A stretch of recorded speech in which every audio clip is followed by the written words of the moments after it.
And joining us on Running Point right now, head coach of the Columbiana Clippers volleyball team, Jennifer Martin. Coach, thank you so much for joining us. How are we doing today? Hi, thank you for having me. I'm doing well. How are you? All right, let's talk a little bit about your program. I mean, you finished second in the EOAC last year, a solid 20-6 record overall, but you lose a lot of the things that you guys worked on so much last year. You know, you lost Cessna Stoy, Grace Whitmer, Macy Linhart, and Maddie Withrow, and that's over 300 kills, a lot of assists, and a lot of digs that are kind of creating holes. What's the plan to recoup after losing those important seniors? You're right. We had a great group of seniors last year. We had Maddie Withrow, Cessna Stoy, Grace Whitmer, and Macy Linhart. And like you said, we were really happy with our season last year and how we ended up. And they were a really core group that's kind of taken Columbiana volleyball to the next level. Fortunately, this year we have 7 seniors to take their place. So we have a great team with some great senior leadership. And then we also have a very talented group of freshmen coming up. And so we're excited to put our seniors on the court with our freshmen and kind of mix those together. And we're looking forward to hopefully another successful season this year as well.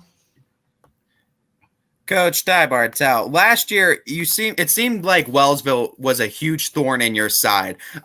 Getting the better of you on 2 occasions last year. Talk to me about what that matchup looks like this year and how you look to go up against the Wellsville Tigers this year. Yeah, those were our two losses, and then we also lost to United last year in the league.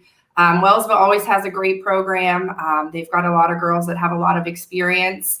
So I'm not sure how many exactly they lost. But like I said, we do have some girls that have some experience. And then we also have our young group that's coming in and the rest of our senior class. So I'm hoping it's a good matchup. I know they'll be strong. I know they'll be a strong one in the league, but you know, I'm hoping it's a great match, and I'd love to beat them. You do return your kills leader from last year in Tori Long, who finished the year with 229. And led the team. How much do you think you're going to lean on her offense this year and her ability to kind of put balls down and put pressure on the other defense? Yeah, Tori is going to be a big asset to our program. I think she has over 500 kills right now. She's strong. She's an all-around athlete, but she also has 800 and some digs as well. So she plays defense on her. She'll be our big hitter. But we also have Julia Rapp in the middle, who has gotten a lot stronger in the off season. And so we'll have her.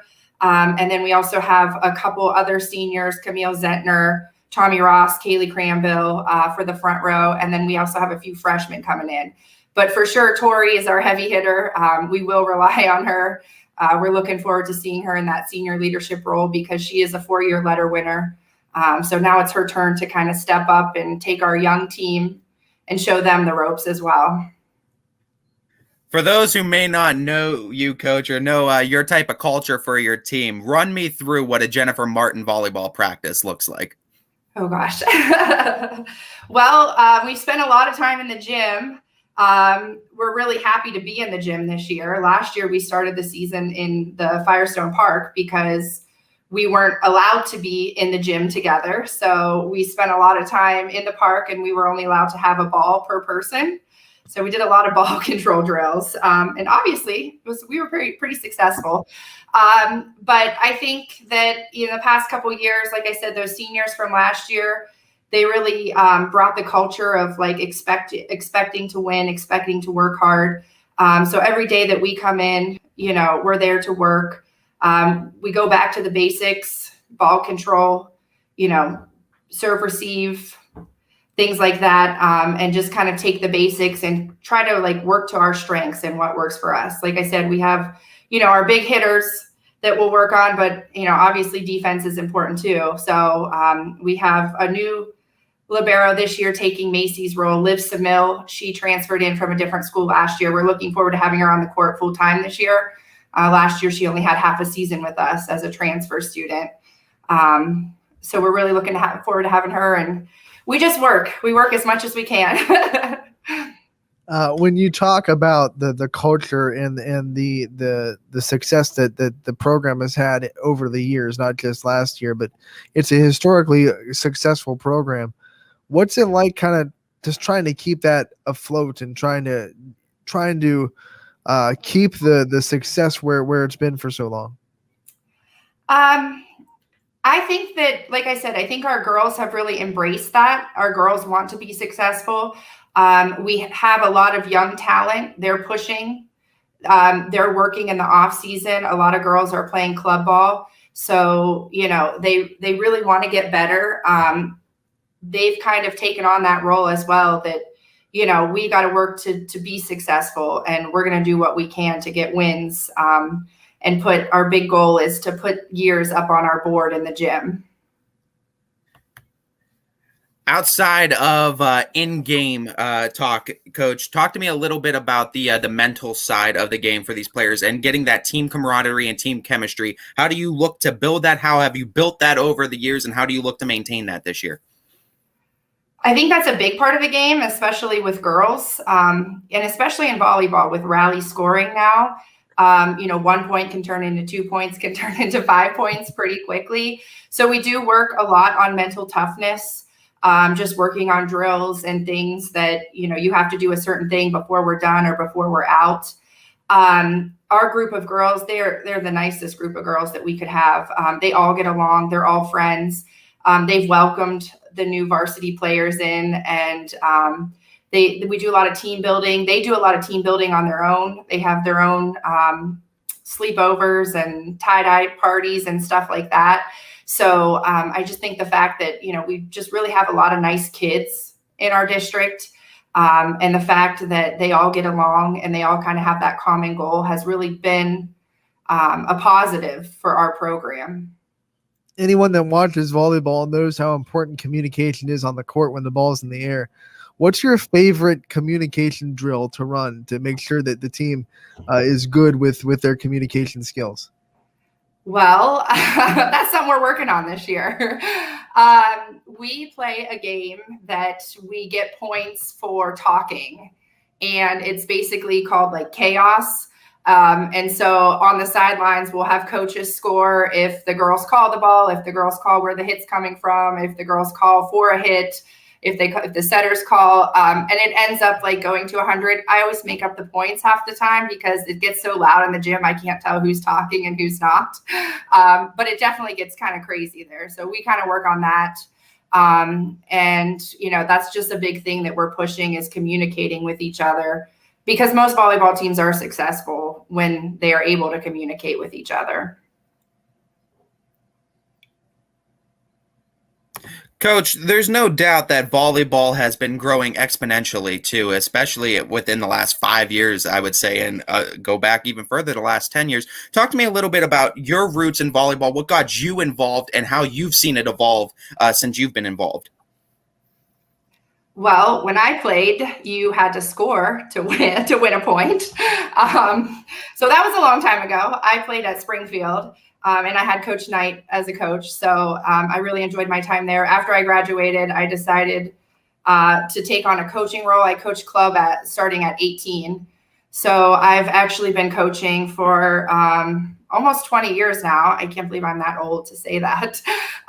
But between club, I lived in North Carolina for a while. I've coached middle school, I've coached JV. And then 6 years ago, when I took over our program, that was my first job as a head coach. And I mean, volleyball is just a great game. It's awesome to watch. It's awesome to see how the game has changed. If you've been watching the Olympics, the men's game is completely different than the women's game, and it's completely different from the beach game.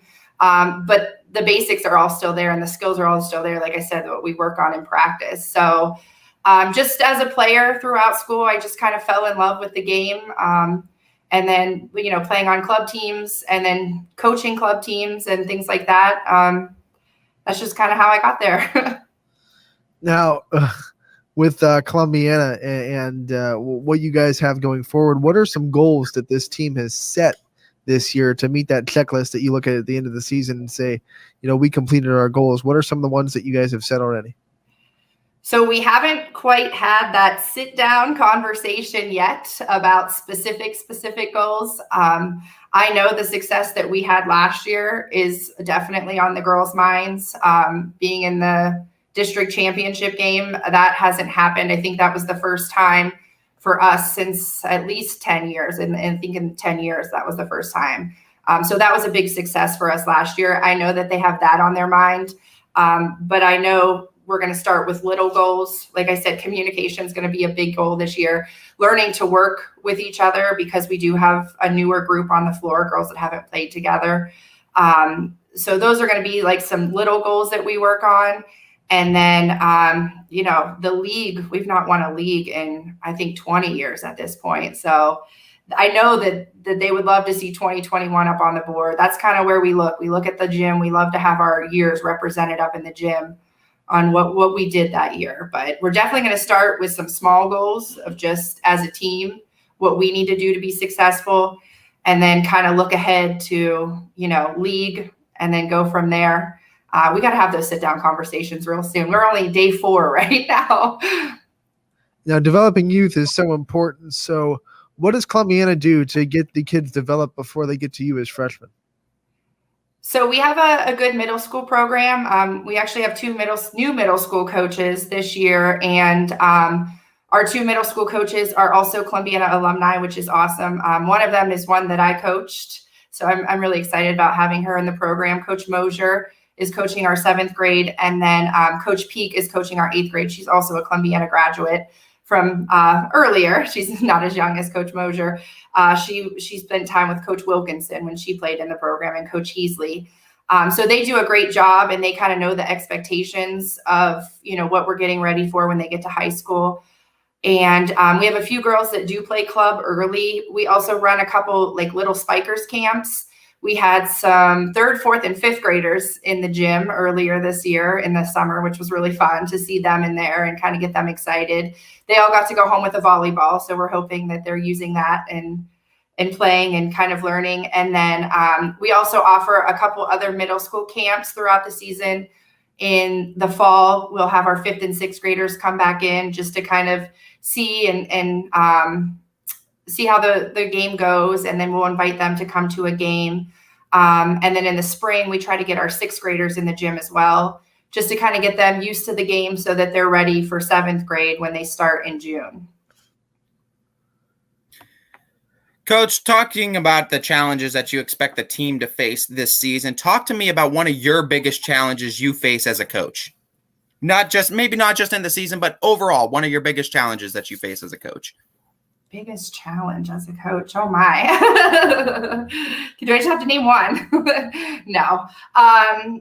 Gosh, the coaching part is easy. The girls make it easy. Sometimes the biggest challenge is everything else that you have to do, all the paperwork and all the making sure things are in and girls have all their physicals and are able to play and stuff like that. I don't know. I don't know what a challenge is. Jeez. Let me see. That's my biggest challenge right now. But like I said, it's the beginning of the season. So, I think preparing for games, preparing for different opponents, as you coach a little bit longer, you kind of learn, things that you need to do for different opponents. It's just not all the same. That's kind of challenging, trying to remember what defense to play or who hits where and kind of how to adjust your defense, stuff like that. So I think as you grow as a coach, that's something that you learn and something that can kind of come into play. Take the time to highlight your coaching staff. And we know that head coaches wouldn't be anything without the assistant coaches that hold them up. So give us some highlights on your staff and the people that support you in the program. Yes, I would love to. They are awesome.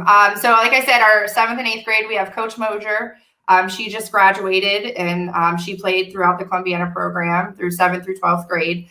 Our 8th grade coach is Coach Pete. She's also a Columbiana graduate, and she was a big volleyball player. We're so excited to have her.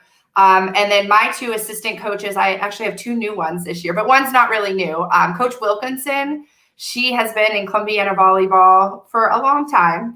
I'll say a long time. I know that when we played her when I was a senior, they ended up beating us, but we don't bring that up. But Coach Wilkinson, she's awesome. She's been around volleyball for a long time. She knows the game. I tell her she's the brains behind the operation because she can see everything and kind of, let us know what we need to work on, how we need to adjust. And then I'm also excited. We brought on Coach Dangler this year. She recently coached at Lisbon, and she has kids in Columbiana. And we're really excited to have her expertise. She played at United, and she also played at college. And, we're really excited to have her. And then Coach Rich, who I had last year, she decided she needed to have a baby in September. So she left me, but she's still been coming in, and we really appreciate them. And I just feel like with everybody kind of has their own thing, we really make a good team. And I'm really excited to have everybody. And I appreciate, everything that they all do.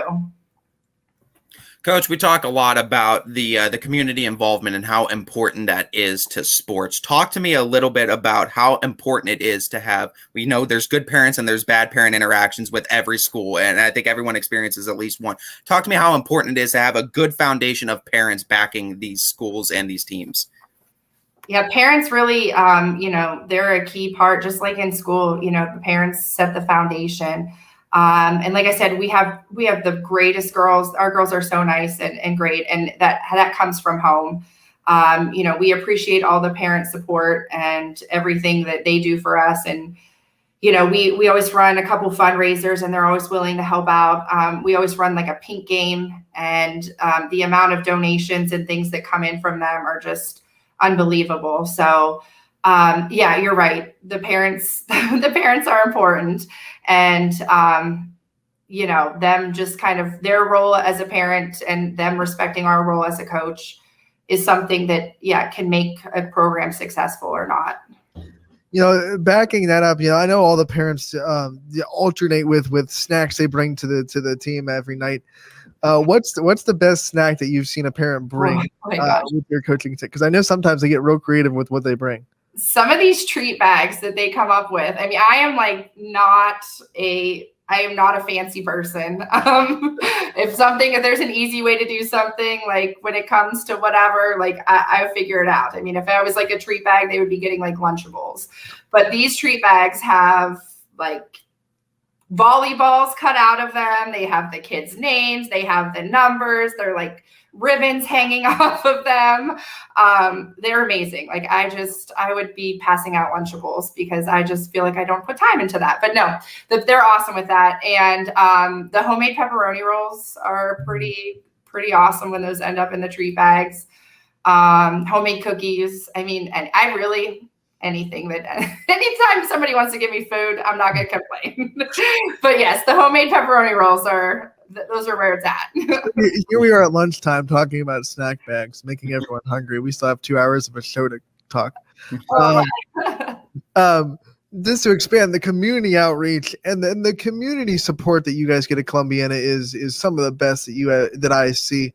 Talk about what it's going to be like to hopefully, knock on wood, get a full capacity crowd back in that gym and really be able to build off their energy that they give you live in the gym. Yeah, I'm hoping that like I said, last year was just such a strange year, and I don't know, I feel like it was just kind of a blur.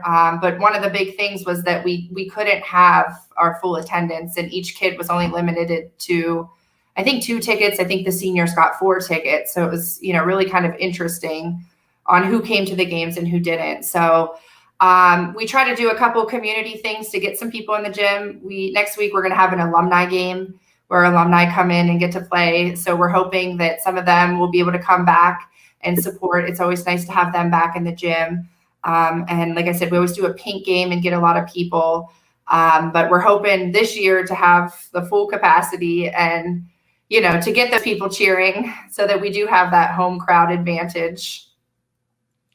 When you talk about the home crowd advantage, I mean, you guys have a gym that is very unique. It's kind of old school. It can get hot in there, especially in the early summer months. When you have teams come in that are so used to the nice air-conditioned gyms and they have to play, a 4 or 5 set match, they start to sweat in that gym. Do you think that's a legitimate home court advantage? We were just talking about that this morning because the girls were complaining I wouldn't put the fan on. I said, what happens when we go somewhere and it's super hot? It might be. It might be. I think sometimes, like I know some schools we go to and it's freezing. So I could definitely see that. We've been training without the fan on the past couple days. I think next week we'll have to put it on, but we still get a decent airflow throughout that gym. It's not terrible, but I agree. Yeah, it might be a little bit of a home court advantage.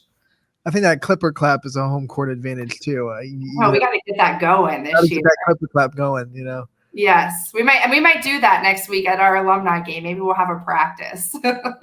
Yeah, get it practice, get it up. What's your schedule look like when you guys open the season, and what are some games that you're really excited about when you talk about your schedule? So we open on the 21st against McDonald. And that game, the second time we played them last season, they took us to 5 there. So I think that is going to probably be a good match right off the bat. We have a Saturday game. Sometimes Saturday games are a little rough to get moving on. So we're opening up on the 21st on Saturday. The 2 Wellsville games for our league, I'm hoping those will be a good match. We actually have Mineral Ridge on our schedule this year. So I'm looking forward to that, to see. A little bit of on your mind, I'm sure. Yes, that's another one on our mind. Who else? United took us to 5 down there, and we actually lost down there to United. So I know that'll be a big match when we head down there. Trying to think. I know Mineral Ridge. I can't discount any of the teams in our league. I feel like we have a pretty strong league. You never know what's going to happen on any of those games because we got a lot of players in the EOAC. And, I think all our league games will probably be pretty good. And Heartland also, we always have a pretty good match with Heartland. So I feel like we have a pretty decent schedule that should give us some competition and really get us ready for hopefully the postseason. Coach, thank you so much for taking the time to join us today. It was great to hear from you.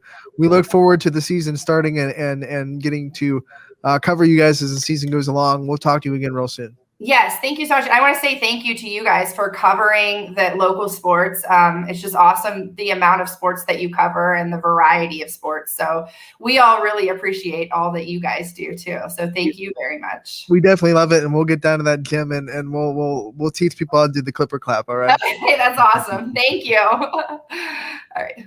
Bye. Bye, guys.